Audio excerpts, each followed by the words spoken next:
Hey, Jim here from K2 Concepts, shooting a video on how to read your activator.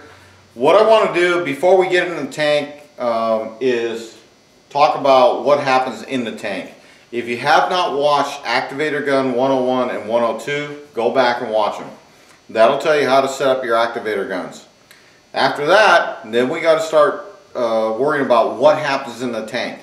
What happens in the tank can basically be broken down into two categories. Okay, three if you want to get technical, but you have overactivation and you have underactivation, and then the last thing is a good hit. So technically there is three things, but that's what we're going to concentrate on right now, and we're going to walk through this real quick so it's not a long video, a little kernel for the haters. Alright, so I wrote all this down. Alright, so overactivation. Overactivation can be broken down into two things. First would be sagging, what we call tiger striping. The pattern's going to start moving around a little bit. It's going to sag. Now there's a difference between sagging and hesitation lines, okay? Hesitation lines are not activator related. They are technique related. And we'll get into that. But overactivation, you're going to have sagging. The inks are going to start to gather. The other thing is you're actually going to get voids. In other words, like oil and water, the pattern's going to open up and it's not going to grab it all onto the paint. What happens is you've laid down so much activator that you've created a barrier of chemicals between the film and the ability of it to grab onto the paint.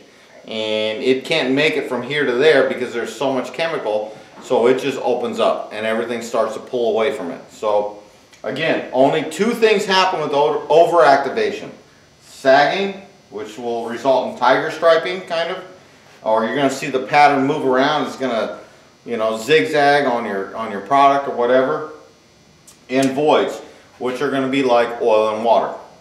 Okay, the other thing that happens is underactivation. Now we start to get a little interesting.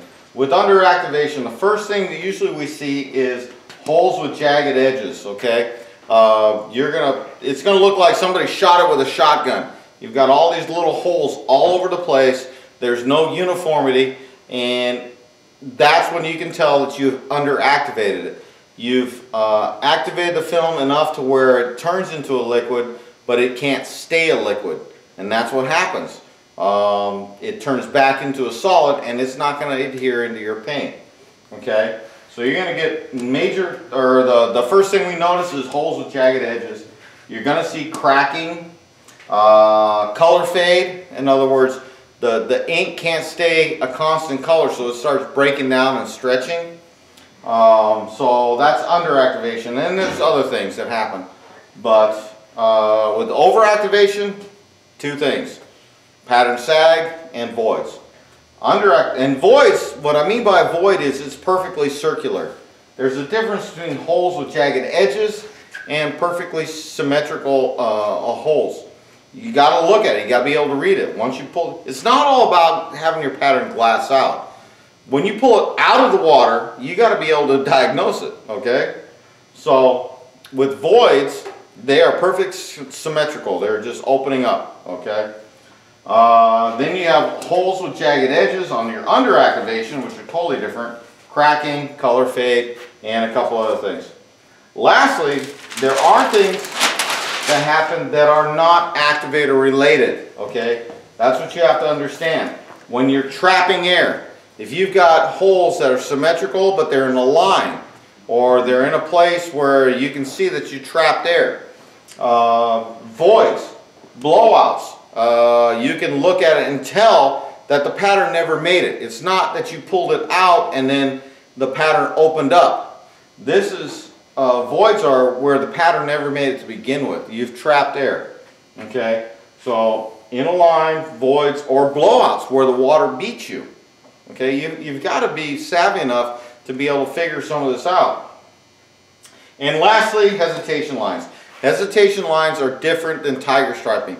Tiger striping is the inks moving around. Hesitation lines are more like if you've ever been to like the Grand Canyon, where you've looked at the side and you see layers of sediment, and that's what happens when your technique is not good. What's going to happen is you're going to hesitate as you go in, and you're going to see where the pattern stops every single time.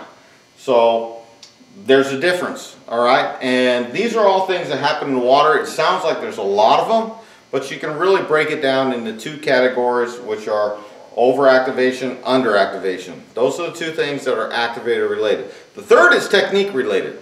That's on you.